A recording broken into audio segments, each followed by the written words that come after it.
My name is Miriam, and I work in the DeKalb Regional Office of Education, and I also do some consulting as the president of Resilient Mind Consulting. So I brought some activities for you today because I'm sure you've heard all kinds of, we're not going to start with mindfulness because everybody's doing that and you might be tired. So I'm going to start with a game, and it doesn't involve these balls. So I would strongly recommend that if you know your audience. So if you can't put the balls out ahead of time, then don't do that. But I try to do that so you can do timing.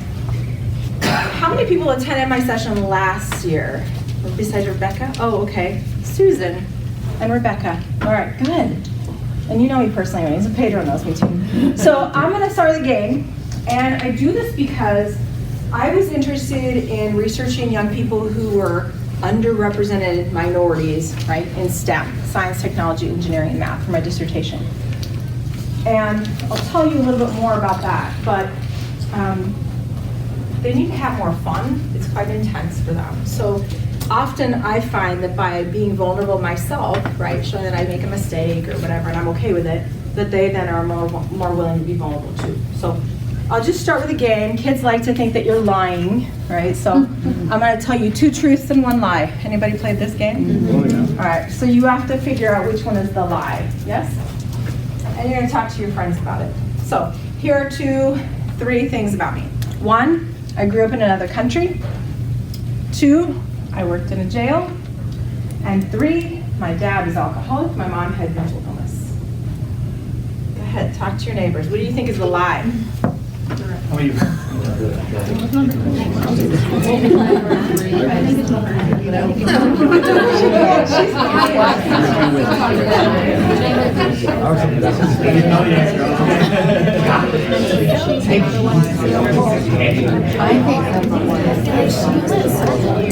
What did she say last?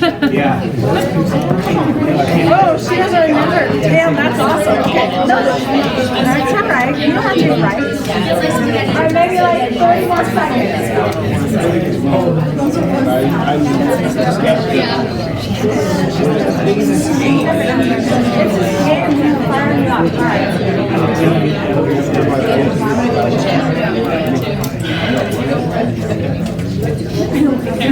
Come up with some consensus at your table or among your peers.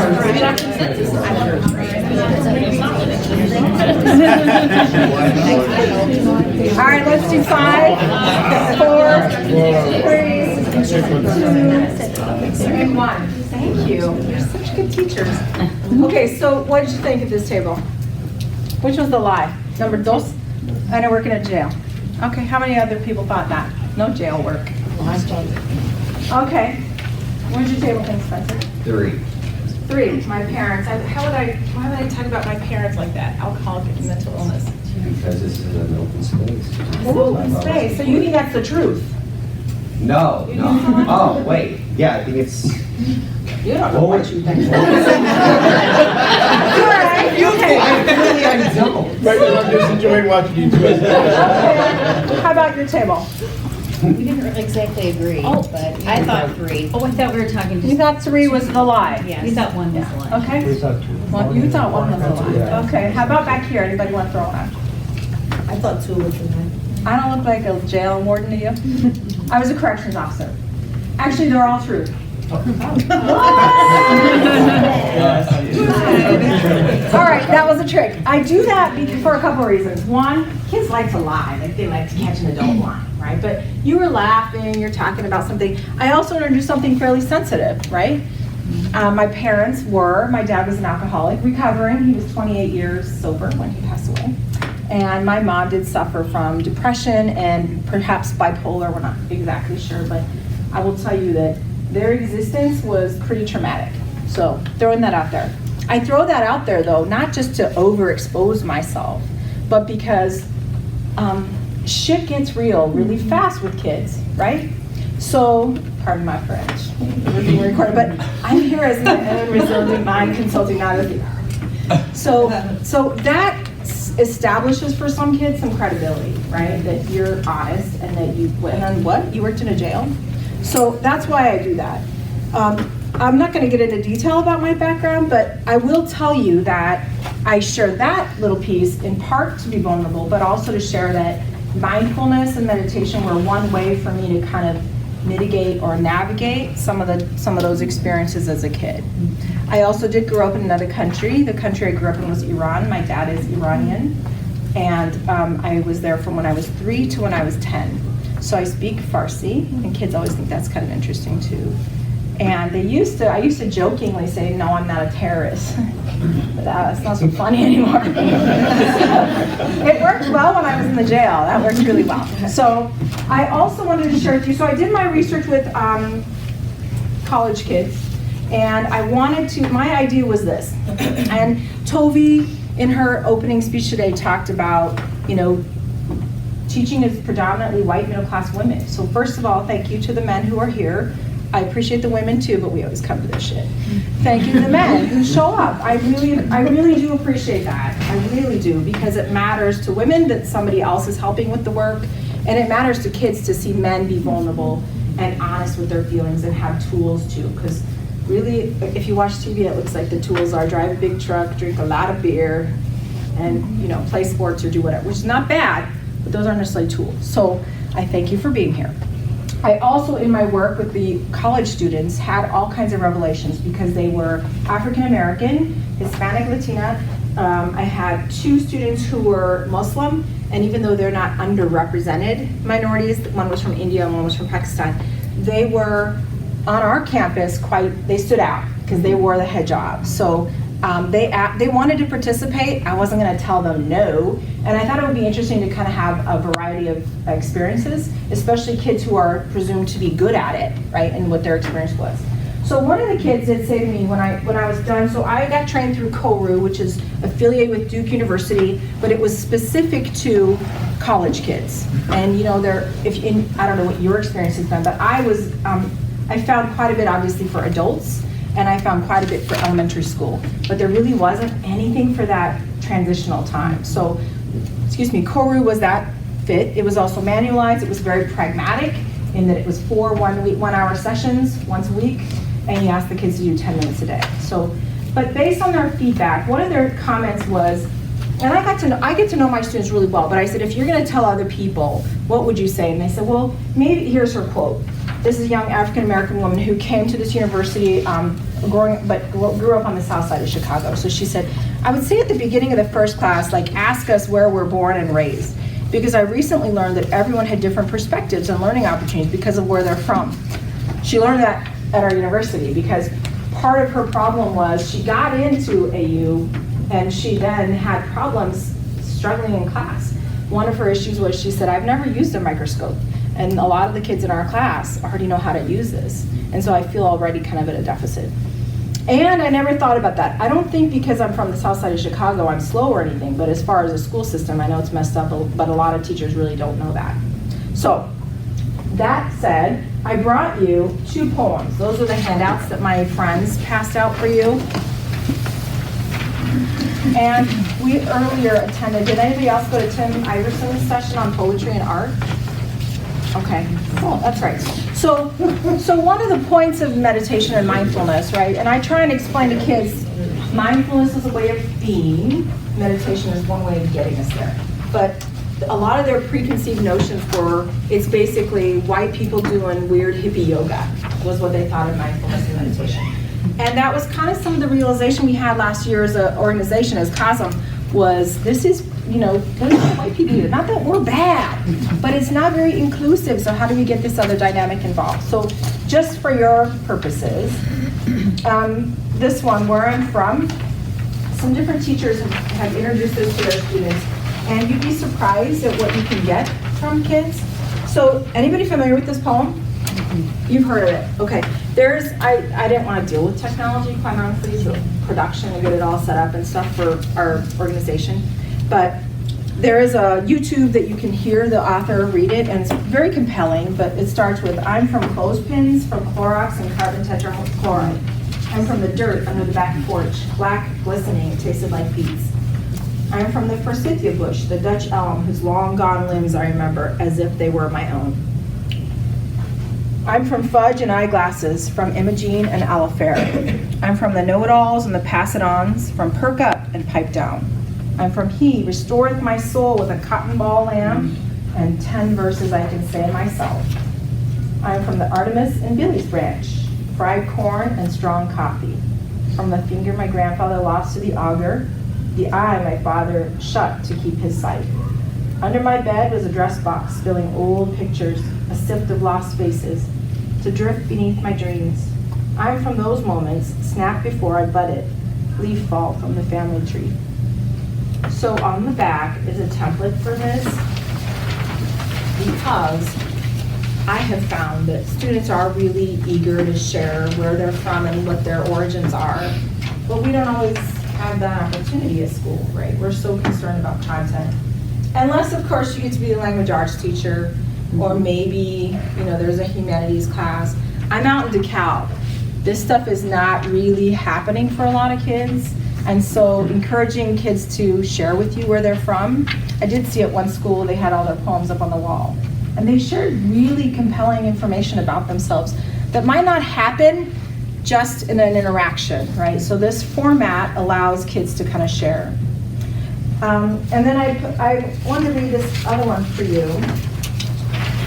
Because of my background growing up, I'm going to read another I am from. I'm from Prayer Rugs, from Thrifty Ice Cream and Lipton Black Tea. I'm from the endless windows in my childhood home, looking out upon the mountains, bright blue, reflecting a young me. I'm from mangoes, sweet, sometimes tart, and native to South Asia. I'm from Monopoly and Pizza Night, and cross-country road trips to visit my brothers. From Habib, Rahman, and Nasreen Farouqi, I'm from the desire to make sure people are comfortable and to unite family and friends. From Zarinu and Hey Little Sis, I'm from Islam, the faith that gave me my identity and weekly trips to the mosque. I'm from Hemet, Karachi, and Chennai, biryani, and homemade lasagna.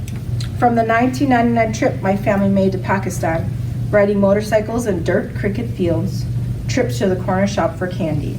The humor, grit, and sacrifices of my parents and grandparents, hidden away, kept safe in Nani's drawers and possessions, found randomly in Nani's books, so that we may never forget where we come from and who helped us get here. But even then, they'd always say, Shukr hai Allah ka, all praise and thanks to God alone. So that's a lot, right? And it might be that you think something about this student or others think about this student.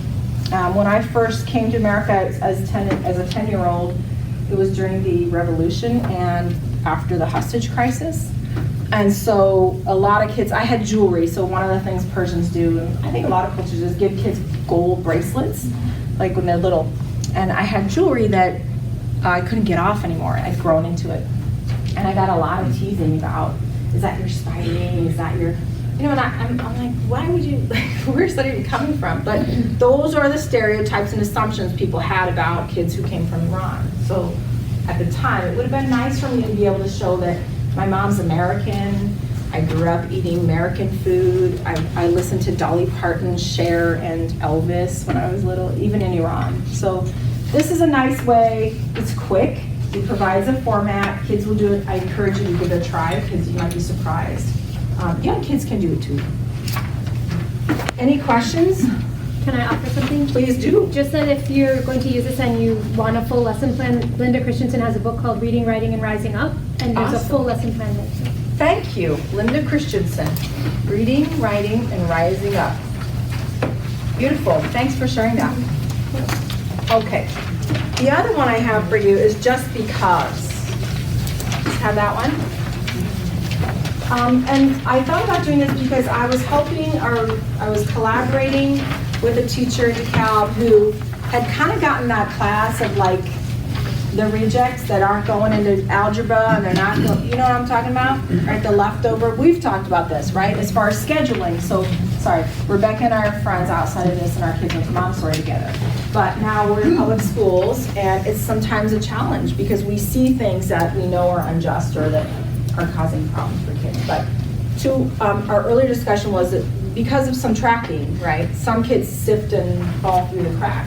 And so this was one of those classes where she had 13 IEPs, I think 8 of them were EL, language learners, and she didn't know what to do in that class. Like it just wasn't working. And some of it was her own But she kept trying to shove science curriculum, and it wasn't happening. They weren't doing it. So I talked to them a little bit, and I heard some of them were here illegally, and they were concerned about some of the politics, and it was partly science. They share a science and social studies class, and they had a great opportunity to talk about, right, real world applications of what they were learning, and they weren't doing it. And so I asked a few questions of kids about some of the conditions that they had seen. They were learning about the war, and they were talking about Cuban situation, and I said, do you see any similarities today? And once I started talking about that, the kids kind of perked up. So I asked if we could do this poem. And on the back side, one of the kids had written something similar to this, though this is not hers. So just because I'm Mexican doesn't mean I speak Spanish, doesn't mean I'm illegal, and doesn't mean I'm illiterate. I'm a good reader. Just because I'm a girl doesn't mean I like to shop, doesn't mean I'm boy crazy, doesn't mean I can't play sports. I am a loyal friend. Just because I'm Catholic doesn't mean I go to church, I read the Bible, doesn't mean I'm better than you. I'm a nice person. Just because I'm young doesn't mean I'm naive, doesn't mean I don't care, doesn't mean I will, quote, understand someday. I am a human being. So kids started writing, and they were really comfortable with sharing things that I don't think had ever come up, and even the teacher herself was like, wow, I didn't know that. One kid who was starting to get involved in gangs started it by saying, just because I goof around doesn't mean I don't want to learn. And she never really thought of him that way, because he does goof around a lot, partly because he doesn't know what's going on. He can't read it. So those are 2 poems. That was one idea I had for finding a way to connect with kids. I'm guessing it might not be an issue for those of you who come to this conference, but it might be difficult for some of your colleagues. And what I hear a lot as a consultant is they expect me to be an SEL expert, and I'm not, right? So what we're trying to share and communicate is SEL can be embedded into everything you do as a teacher. But getting to know kids first is really helpful, because then you can embed things that matter to them. I had another just because I think I'm going to skip that. But okay, so I shared with you some of the preconceptions. Yoga for white hippies, it was touchy-feely. Pseudoscience, I also had a religion. Oh, it was a religion that would compromise their own. So several of the students I was dealing with, in fact, all of them were religious. They considered themselves religious. That was another part of my request that they be when they qualified for the study. But several of them said they were worried that this was a religion and it would interfere. What do you think they found after having done some mindfulness as far as their experience with religion? Any thoughts? Strengthen their own. It's strengthened their own, that's exactly right. How did you know that? Why did you say that? Because of practice. Because I think the more you go inside, the more you discover what you stand for and who you are. It's all about embracing Who you are. And that's a big part of who you are, being with who you are. So one of my Muslim students said, I realized that I was praying in a hurry. I was like, I gotta hurry up and pray. And they pray 5 times a day. And so she was rushing, and then realized, hold on a minute. This is supposed to be my time to make that connection. So, and they were also, the 2 Muslim women, as I shared, were from cultures where that's expected, right? That they would be hardworking science kids. And so they said, first they thought it was bullshit, and then they thought, well, I'll give it a try. And they came, and after we connected and talked, they realized, actually, this makes sense, and it works, and it's helping me. So they'd share it with other people. But they did have parents, almost all of them had family who asked what they were doing.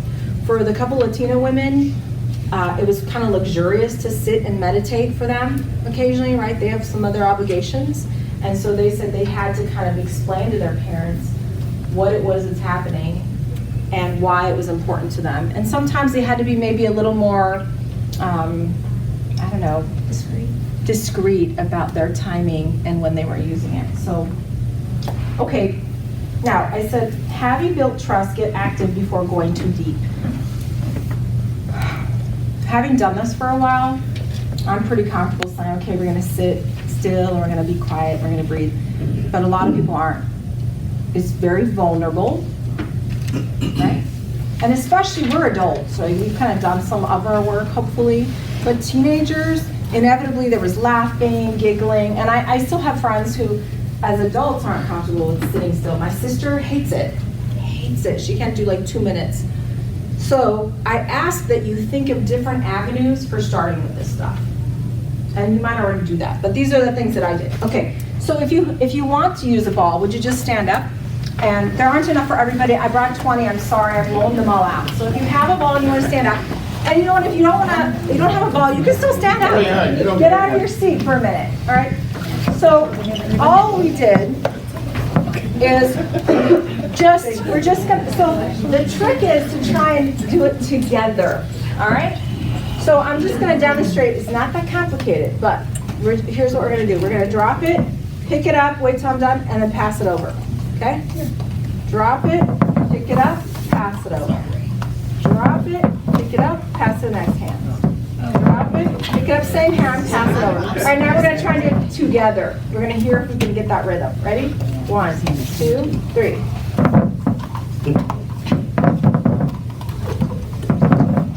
Ooh, good. Nice. All right, so rhythm is soothing, right? And calming. Think of a rocking baby. Kids like this. All right, we can try something else. Would you hold your ball? All right, so you can try with a partner. We're adults, so we can maybe give it a try. All you're gonna do, what's your name? She's like, please don't make me try it. Susan, do you want to try? Sure. All right, let's try it. Let's go here. All right, all we're gonna do is just bounce it back. I don't have best score. You don't have to have best score. It's okay. And here's the thing. Be prepared. Be prepared for the ball to go astray. Is that a crime? Like, it's just a ball. Practice it. Get used to it. Let the ball bounce a couple times, and then say, look, we really got to work on this.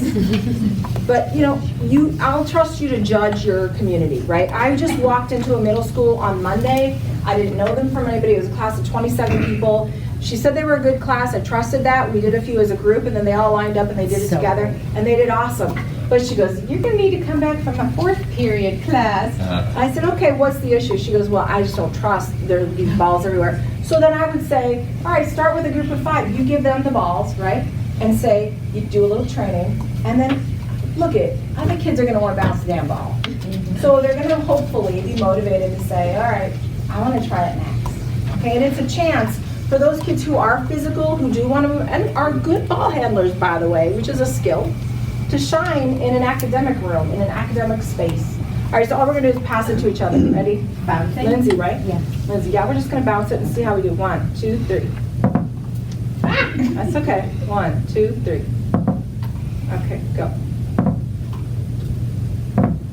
Look at our rhythm already. We're connected in some ways, right? I might not know her from anybody, but we could at least throw the ball. And I've had students who, in November, still have a class with somebody and still don't know their name. If you want to build community, names matter, okay? So find a partner and throw the ball. Try it, give it a try. Oh, we each have to have one. I have one more ball if anybody wants to try. You want to try? Sure. Oh, Of course you do. 3. Oh, my hand-eye coordination, my husband. And then you try to do it. I've been with Susan all day. Okay. One time we're going to work so good. What? I'm like, look at the same color. Thank you. Yeah. When we were doing the solo bouncing, I bounced it up. Whoa, sorry. This is a lot of concentration. This is going to be great. The All right, if you are wrapping up, would you please have a seat? You can put the balls back on the table. What are these? What are these balls? What are they? So, Jen, will you tell them what you know? Oh, I was thinking because I want to get it for. Okay, what was your name? Kathy. Kathy, Religious Insight. Jen's going to tell you about Ball of His Ex. Yeah, that's what it is. Bowl of his ex. I said it wrong, but it's this program where he's got DVDs of these like rubber balls. You get these I substitute blue balls with this, like the blue rubber ones for racquetball. Yeah. It's the same thing, it's just gotta bounce. And it's all rhythm and teaching different rhythms and calming, and you can use it in between classes. You could use it if they need a break. There are What's it videos called? with guys like up on the table, like a whole classroom, Like, it right? gets crazy, And yeah. they're doing this, and What's they're the all program together. Repeat It's it. called Ball A Biz X. BAL is for balance. A, auditory. Biz is for visual. And I don't know what X is. Extremes. Extreme, there you go. So as a teacher, there is some research, not a ton. You know what though, at this point, I don't have to have research for this particular item. Because what do we know about what just happened in the room and brain? What do we know about that? When you involve gross motor function, Okay, people are more likely to be able to retain information. beautiful. What else do we know? Who was laughing?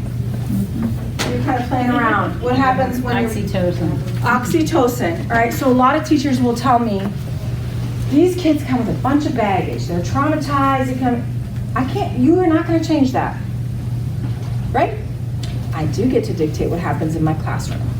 I cannot mitigate necessarily outside the level of cortisol that they're stewing in, and you all know what I'm talking about. But in my classroom, I can build up their oxytocin by having fun. What else do we know about the amygdala, fight, flight, fear when we're laughing? So you can't do both. You know what I mean? Like you can't. You wouldn't be laughing if yeah, you're you can't afraid laugh and of be getting fighting. killed, Yeah, right? yeah. Be So, fearful. oh my God, there's a bear. No, it doesn't work that way, right? So you're gonna be laughing, which is telling your body, this is a safe space in which to learn, right? All right, so if I had a principal, so this is so interesting how this happened. A sped teacher was trying this and she's like, I'm gonna give this a try. So I started researching it. And so I was like, let's get some supplies at our office. So we did it. And then I was doing a PD on the question formulation technique. Anybody know that? Awesome. It's awesome technique. It's super easy, What is it? right? QFT. Excuse me. Question formulation technique. It's minimal prep. It gets students engaged, right? They start talking, asking questions, curiosity. They're much more inclined to answer the questions they've asked, right? Than the ones we impose upon them. So look it up. There is a fantastic, it's called the Right Question Institute, RQI, Right Question Institute, all free resources, hundreds of videos, hundreds of resources. They tell you exactly how to do it. Really, here's the 30-second version, 30 seconds. You have 4 rules. Generate as many questions as you can. Don't answer those questions. Don't judge. Just generate for a set amount of time. When that's done, go through, look at the list and decide if it's a closed or an open question. Then based on the direction that you're deciding to go, either it's research or it's a review or whatever it is, have the students select their top 3 questions and explain why they chose those. Then you can decide, now we're gonna read this article and those questions will be answered. You can decide that now this is research that you're gonna do, but the point is the kids talk to each other, they wanna engage, they're curious. Oh, you start, by the way, I'm sorry, with some kind of focus, right? So the one I saw is longer than 30 seconds, but the video that I saw that really resonated with me was a high school physics class where they had just done a unit on electricity, and now he was asking them to apply their knowledge. And he showed a transformer. At the top of the electricity poles, there's like a garbage can looking box, and all he had up there was that picture, and he said, this transformer transforms over 300,000 watts or volts of electricity to 120 so that it can come into your house. It's volts, right? Pedro's my assistant. I think you started with kilowatts and you started with volts. Kilowatts, Right? all right, okay. So that's it. He posts that up there, and then the kids had to ask questions. So now their questions were, well, how does that happen? Why is there so much coming in and it gets converted? When it gets converted, is there lost energy somewhere? The kids are generating all the questions, and he can see as a teacher what he missed in his instruction, what they still want to know, what was a misunderstanding that he can correct, etc. So that's that QFT, total non sequitur. So I was presenting on QFT. But just to kind of, I'm always trying to get people more active in the classroom, so I brought these along, and I gave them to the teachers, and we did this. Do you know that 5 teachers followed up, not one question about QFD? I got emails about these things. Which is kind of awesome, okay? I'll go there. I'm okay with them moving.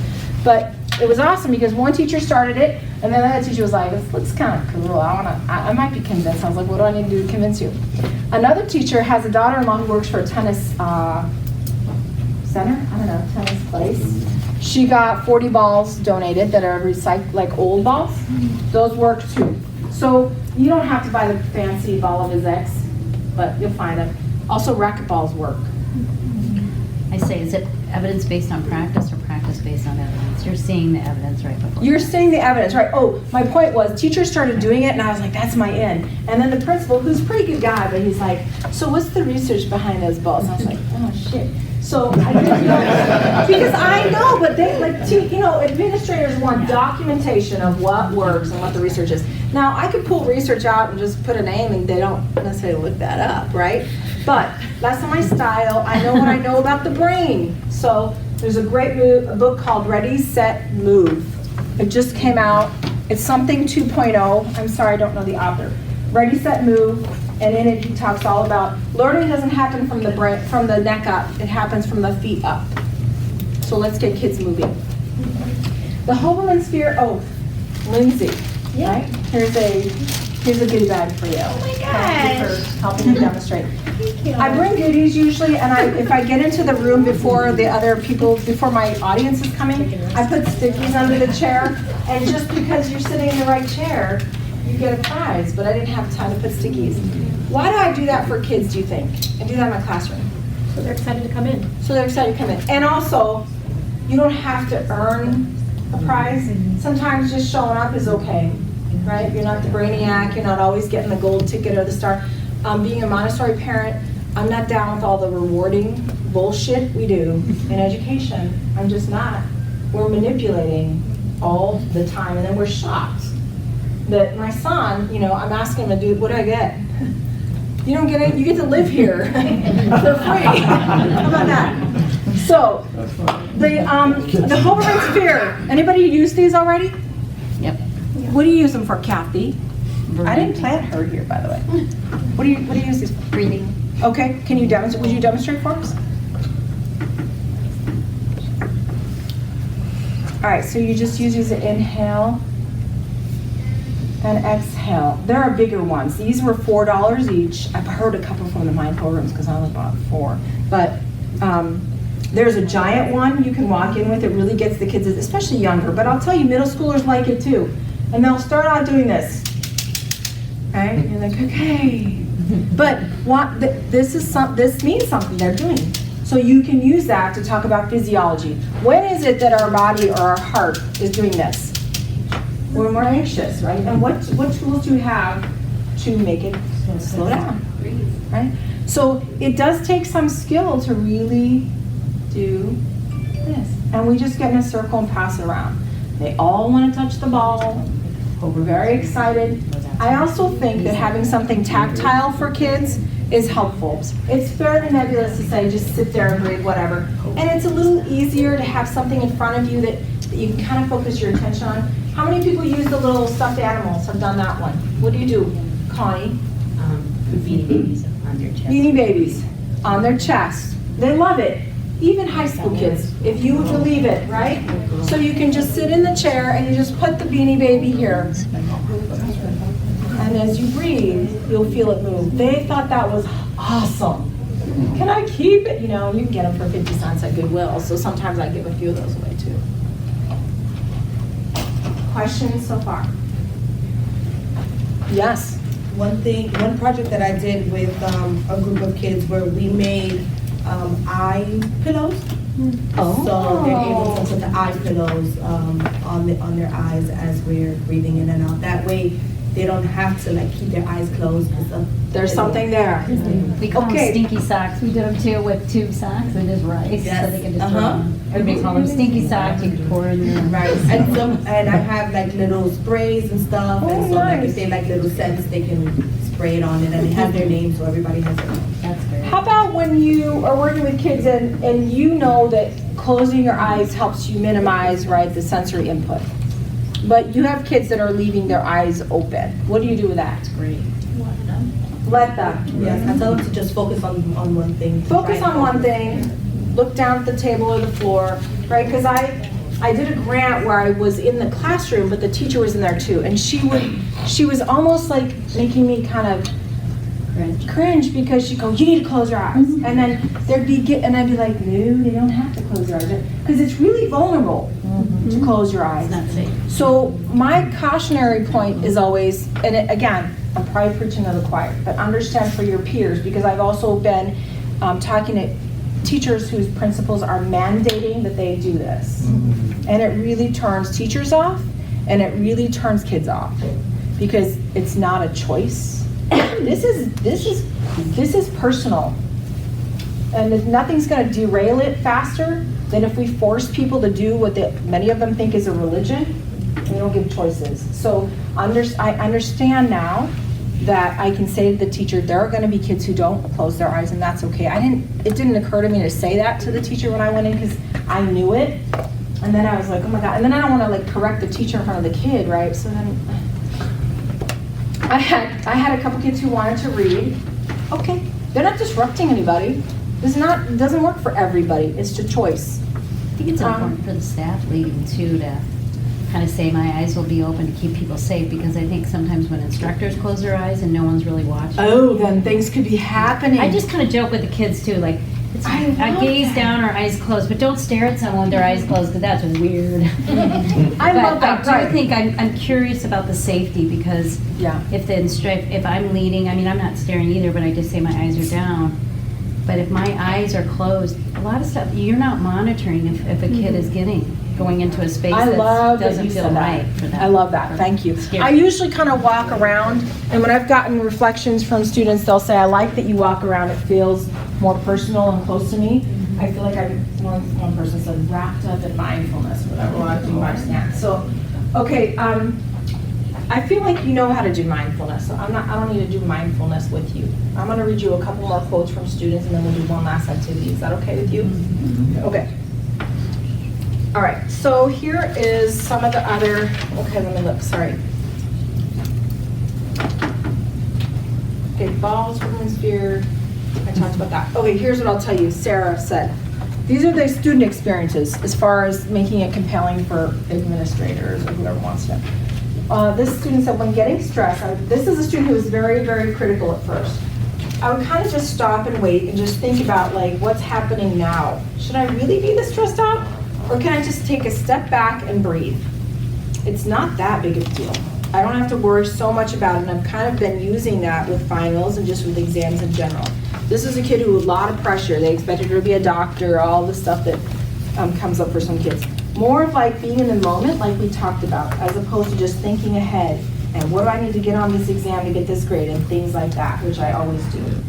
Another student said he realized that he was on a road trip, and he was worrying about his tests and paper and all this stuff, and then he caught himself and he thought, okay, I'm not enjoying my road trip with my friends. Let me stop and pause and do that, and then I'll come back to home and my test will be waiting for me.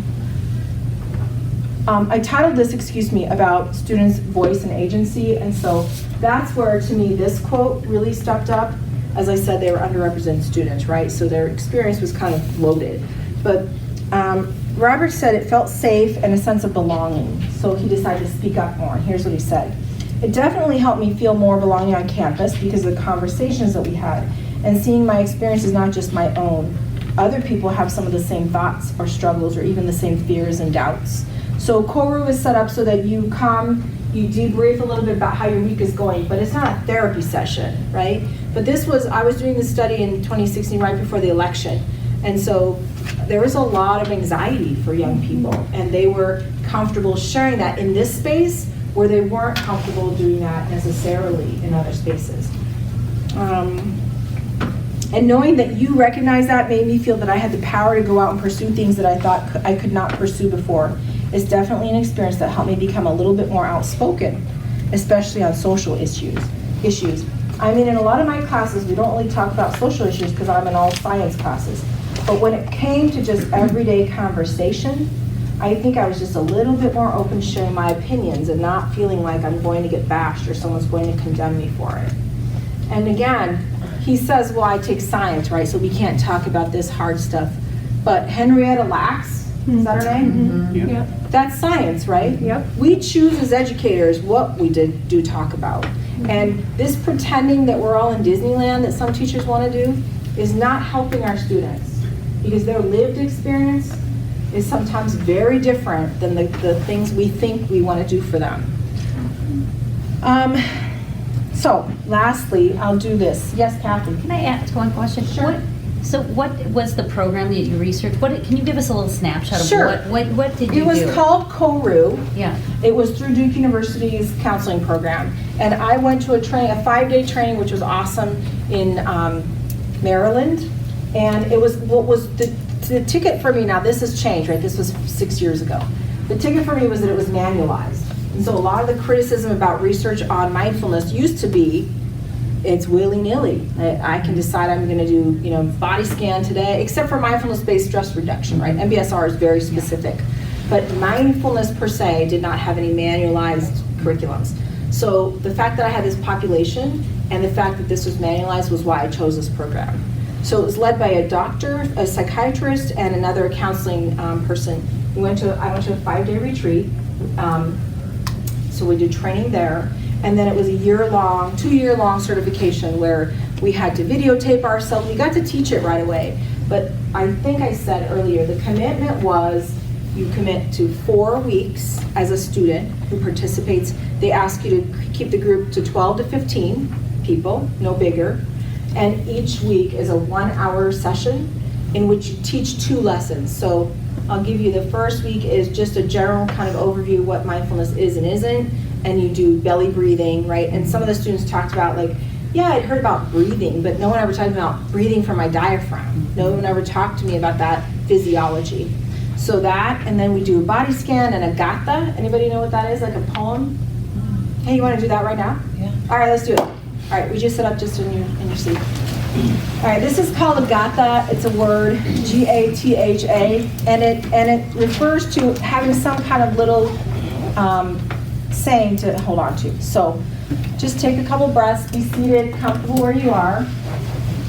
And all we're going to do is I'll say it, you just do it in your head and breathe in and breathe out. So I'll say these phrases. I know I'm breathing in.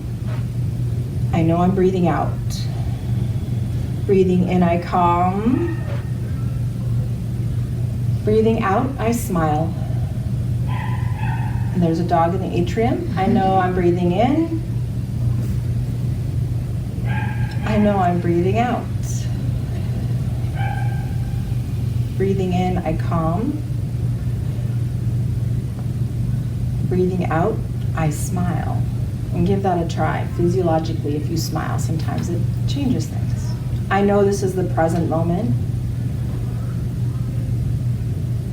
I know this is a precious moment. We'll do a couple more. I know I'm breathing in. I know I'm breathing out. Breathing in, I calm.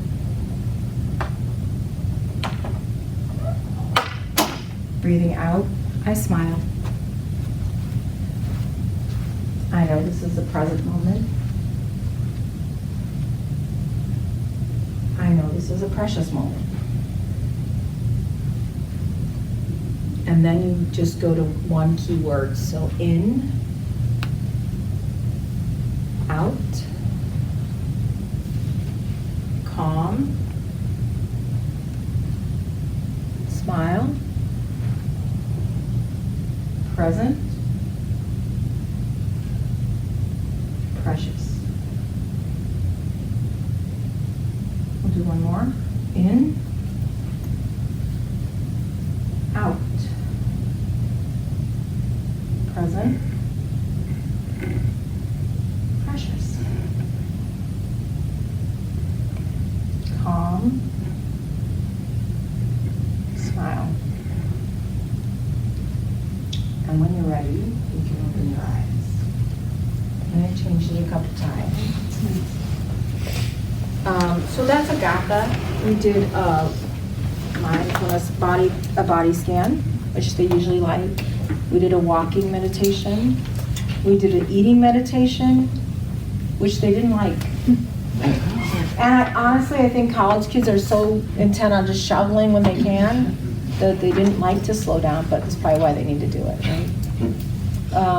And then they have to reflect, and then now Koru has an app. Back then they didn't. They're all kinds of apps now. but they Is had to Koru report. an acronym for something, or is it? No, Koru is it's a New Zealand Maori word for an unfurling. Oh, you got it on your. Yes, I went to New Zealand over the summer. Awesome. Okay. I was wondering if it was KO. K-O-R-U, and it's a Maori word for an unfurling frond of fern. Right, so as a young person is unfurling. Thank you, Kathy. Thank you. Thank you for coming. The last thing I do with students is really popular, and so I need you to stand up and we're going to get into a circle around this table. Would you please be tucked in these chairs? And then we're just going to form a circle. Please, to the best of your ability, get to know your neighbor, say hi if you don't know them.